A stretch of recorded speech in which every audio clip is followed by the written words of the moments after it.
Welcome to part 13 of A Cartoonist Guide to the Gospel of Mark. This is our final video. Can you even believe it? In this video, we are going to jump into chapter 14 and we're going to finish the book. Chapter 14, 15, and 16. If we jump onto the page, you'll see that it's page 20 on A Cartoonist Guide to Mark. And we're going to start with the Last Supper. We're going to jump to page 21, where we see Jesus arrested and Peter's denial. We'll go to page 22, where Jesus is on trial in front of Pilate. Page 23 is the crucifixion. And then page 24 is the final page where Jesus is buried and he rises from the dead on Easter morning. That's what we're talking about. And what I'm going to do for this video is I'm actually going to do a reading of the story as we walk through a PowerPoint. So at the bottom of each of these pages, you see there's a PowerPoint. So let's go ahead and dive in to that. So our reading begins in chapter 14, verse 1. It was 2 days before the Passover and the festival of the unleavened bread. The chief priests and the scribes were looking for a way to arrest Jesus by stealth and kill him, for they said, "Not during the festival, or there may be a riot among the people." While he was at Bethany in the house of Simon the leper, he sat at the table. A woman came with an alabaster jar of very costly ointment of nard, and she broke open the jar and poured the ointment on his head. But some were there who said to one another in anger, "Why was the ointment wasted in this way? For this ointment could have been sold for more than 300 denarii and the money given to the poor." And they scolded her. But Jesus said, "Let her alone. Why do you trouble her? She has performed a good service for me. For you always have the poor with you, and you can show kindness to them whenever you wish, but you will not always have me. She has done what she could. She has anointed my body beforehand for its burial. Truly I tell you, wherever the good news is proclaimed in the whole world, what she has done will be told in remembrance of her." Then Judas Iscariot, who was one of the 12, went to the chief priests in order to betray them. When they heard it, they were greatly pleased and promised to give him money. So he began to look for an opportunity to betray him. On the first day of the unleavened bread, when the Passover lamb is sacrificed, his disciples said to him, "Where do you want us to go and make the preparations for you to eat the Passover?" So he sent two of his disciples, saying to them, "Go into the city, and a man carrying a jar of water will meet you. Follow him, and wherever he enters, say to the owner of the house, 'The teacher asks, where is my guest room, where I may eat the Passover with my disciples?' He will show you a large room upstairs, furnished and ready. Make preparations for us there." So the disciples set out and went to the city, and found everything as he had told them, and they prepared the Passover meal. When it was evening, he came with the 12, and when they had taken their places and were eating, Jesus said, "Truly I tell you, one of you will betray me, one who is eating with me." They began to be distressed and say to him, one after another, "Surely not I. It is one of the 12, one who is dipping bread into the bowl with me. For the Son of Man goes as it is written of him. But woe to that one by whom the Son of Man is betrayed. It would have been better for that one not to have been born." And while they were eating, he took a loaf of bread, and after blessing it, he broke it and gave it to them and said, "Take, this is my body." Then he took a cup, and after giving thanks, he gave it to them, and all of them drank it. He said to them, "This is my blood of the covenant, which is poured out for many. Truly I tell you, I will never again drink of the fruit of the vine until that day when I drink it new in the kingdom of God." When they had sung a hymn, they went out to the Mount of Olives. And Jesus said to them, "You will all become deserters, for it is written, 'I will strike the shepherd, and the shepherd will be scattered.' But after I am raised up, I will go before you to Galilee." Peter said to him, "Even though all become deserters, I will not." Jesus said to him, "Truly I tell you, this day, this very night, before the cock crows twice, you will deny me 3 times. But he said vehemently, Even though I must die with you, I will not deny you." And all of them said the same. They went to a place called Gethsemane, and he said to his disciples, "Sit here while I pray." He took with him Peter and James and John and began to be distressed and agitated. He said to them, "I am deeply grieved even to death. Remain here and keep awake." And going a little farther, he threw himself on the ground and prayed that if it were possible, the hour might pass from him. He said, "Abba, Father, for you all things are possible. Remove this cup from me. Yet not what I want, but what you want." He came and found them sleeping, and he said to Peter, "Simon, are you asleep? Could you not keep awake 1 hour? Keep awake and pray that you may not come into the time of trial. The spirit indeed is willing, but the flesh is weak." And again he went and prayed, saying the same words. And once more he came and found them sleeping, for their eyes were very heavy, and they did not know what to say to him. He came a third time and said to them, "Are you still sleeping and taking your rest? Enough! The hour has come. The Son of Man is betrayed into the hands of sinners. Get up. Let us be going. See, my betrayer is at hand." Immediately, while he was still speaking, Judas, one of the 12, arrived, and with him there was a crowd with swords and clubs from the chief priests, the scribes, and the elders. Now the betrayer had given them a sign, saying, "The one I kiss is the man. Arrest him and lead him away under guard." So when he came, he went up to him at once and said, "Rabbi," and he kissed him. Then they laid hands on him and arrested him. But one of those who stood near drew his sword and struck the slave of the high priest, cutting off his ear. Then Jesus said to them, "Have you come out with swords and clubs to arrest me as though I were a bandit? Day after day I was with you in the temple, teaching, and you did not arrest me. But let the scriptures be fulfilled." All of them deserted him and fled. A certain young man was following him, wearing nothing but a linen cloth.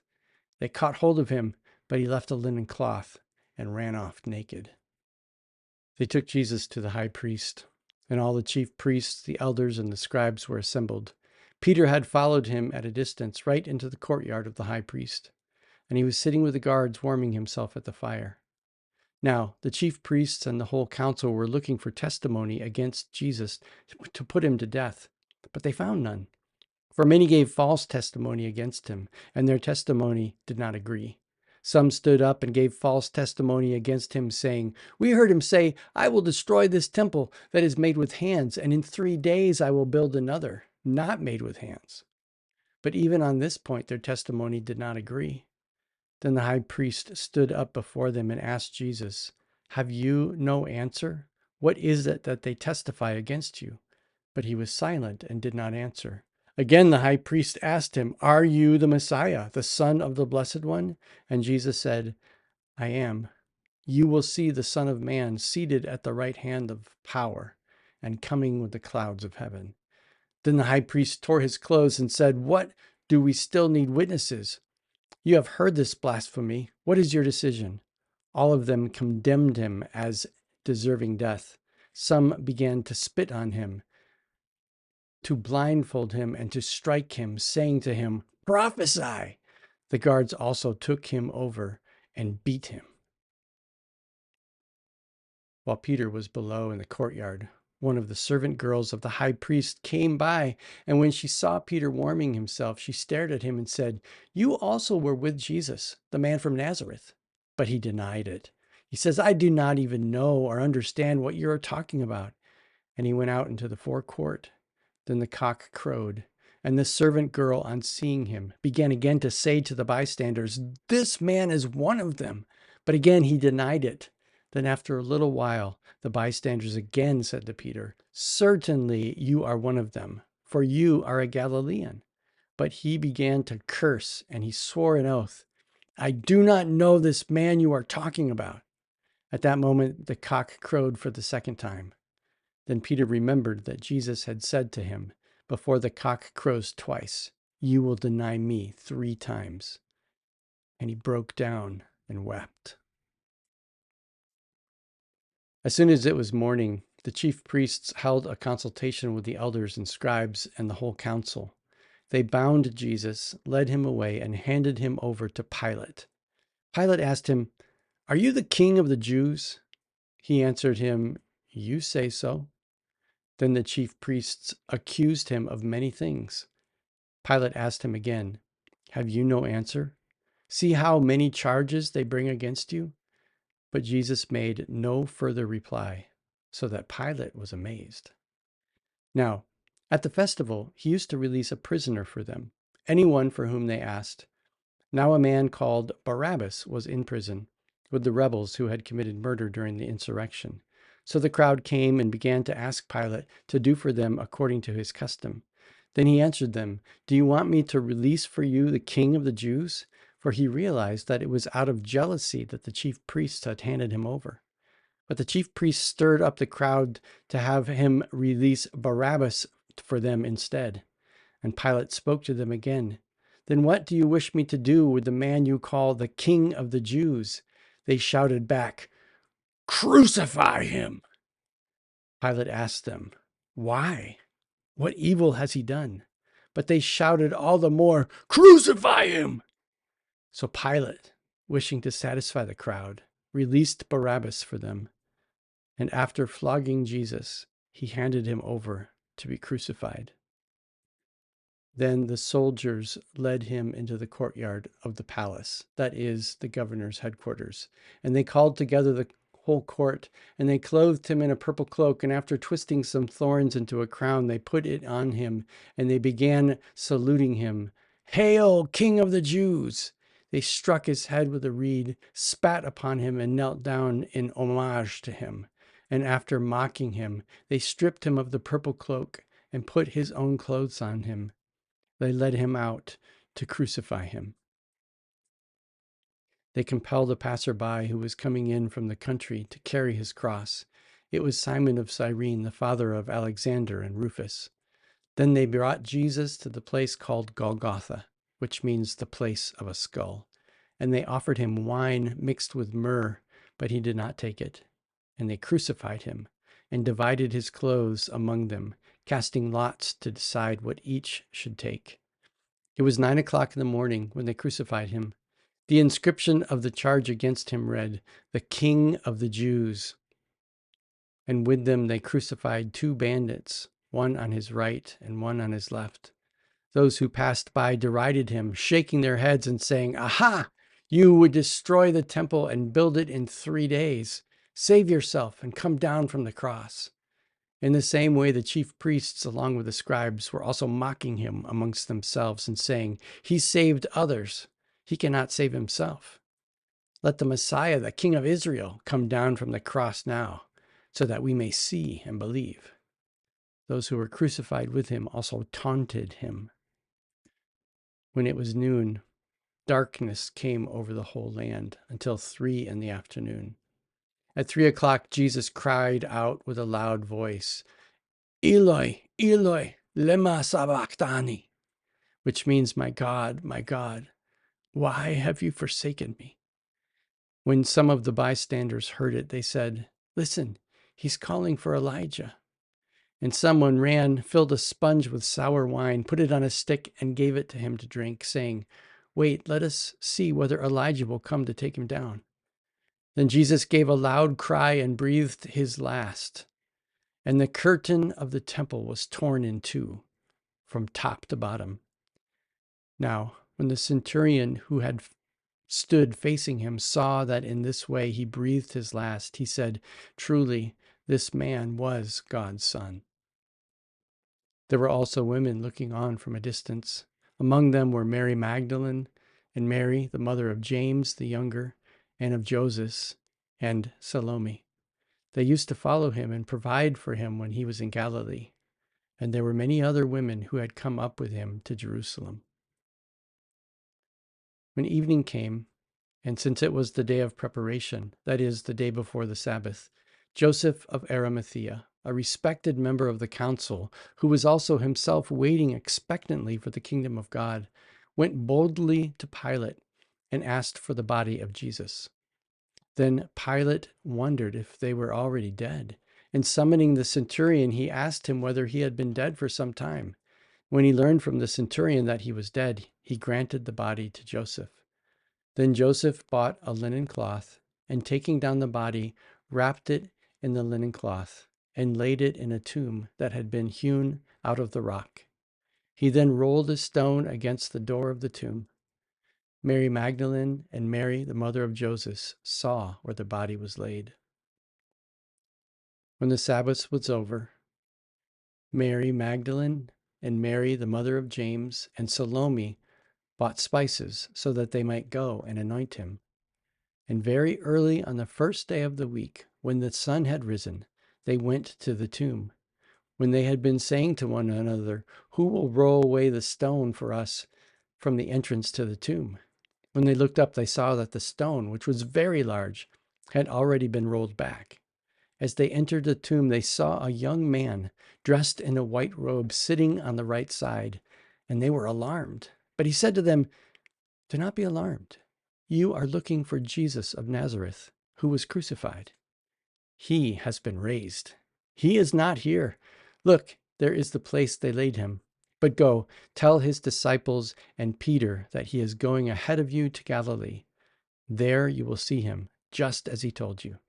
So they went out and fled from the tomb, for terror and amazement had seized them. And they said nothing to anyone, for they were afraid.